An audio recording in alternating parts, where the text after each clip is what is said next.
महावितरणच्या निष्काळजीपणामुळे 2 बैलांचा मृत्यू. गोंदियातील धक्कादायक घटना. गोंदिया जिल्ह्यातील लंबाटोला, गिरोला येथे महावितरणच्या जीवघेण्या निष्काळजीपणाचा एक अत्यंत धक्कादायक प्रकार समोर आला आहे.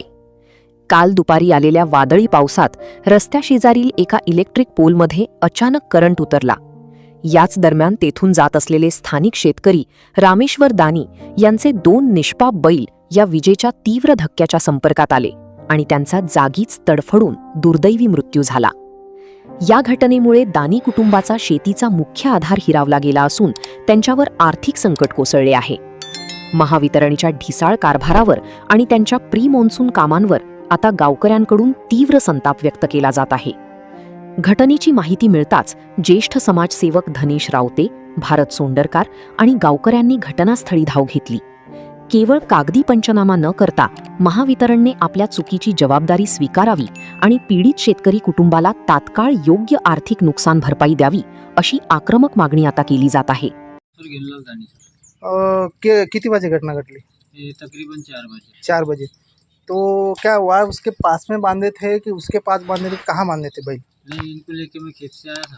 हाँ खेत से आया तो ये भक्ति भी आया, हाँ आगे पीछे मतलब हाँ यही खड़ा हुआ, एक बैल यहाँ पे हाँ और एक बैल सीधा बाउंड्री की तरफ। हाँ उसके बाद बाउंड्री से उस तरफ जाने के लिए देखा हाँ तो वो पोल का जो अर्थिंग है वो अर्थिंग में चालू लाइट का तार चिपका हुआ था। हमने उसके तरफ देखा नहीं और वो जब धक्का लगा तो जाली वो अर्थिंग को लगा और वो अर्थिंग का उसको करंट लगा। वो करंट लगने से फिर वो भी मर गया, इधर ये भी मर गया। अब ये मतलब ये 2 ही आप ही के पास थे कि और है? 3 थे। 3 थे। हाँ अभी आपके पास कितने? एक है?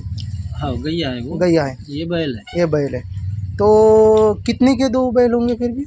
ये सर तकरीबन 45-50 हज़ार दोनों बैल? हाँ अच्छा, दोनों बैल से खेती के काम कर लेते थे क्या तुम? जी।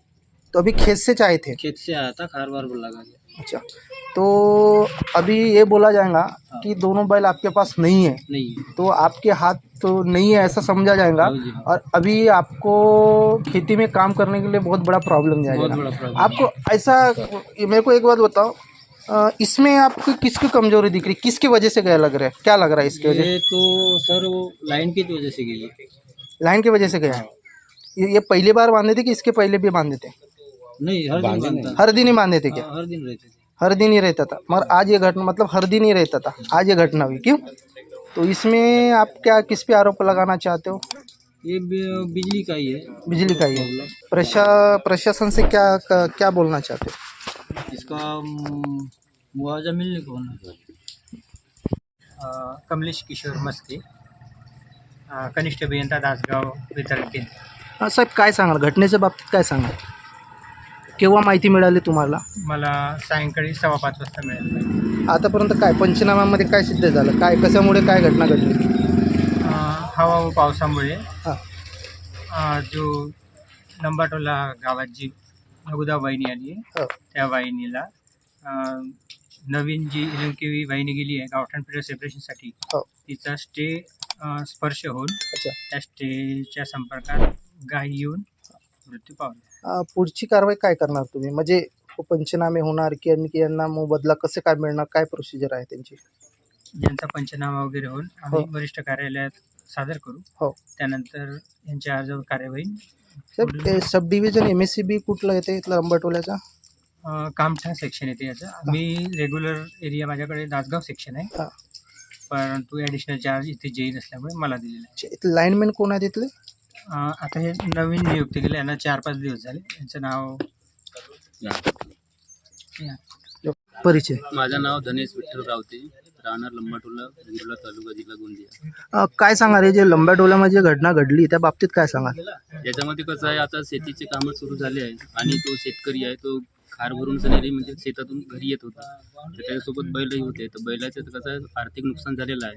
आता कसं आहे गरीब शेतकरी असल्यामुळे आता काहीतरी शासनाकडून आमची म्हणजे गावाला सर्वांची मागणी आहे की काहीतरी मोबदला मिळाला पाहिजे त्वरित, कारण की जेणेकरून त्यांची ते शेती MSCBची नापरवाही दिसते काय तुम्हाला? नाही, 100% MSCBची लापरवाही, कारण की जेणेकरून जो त्यांचा जो तार जवळ नसला असता तर ही हां. सर घटना झाली नसती।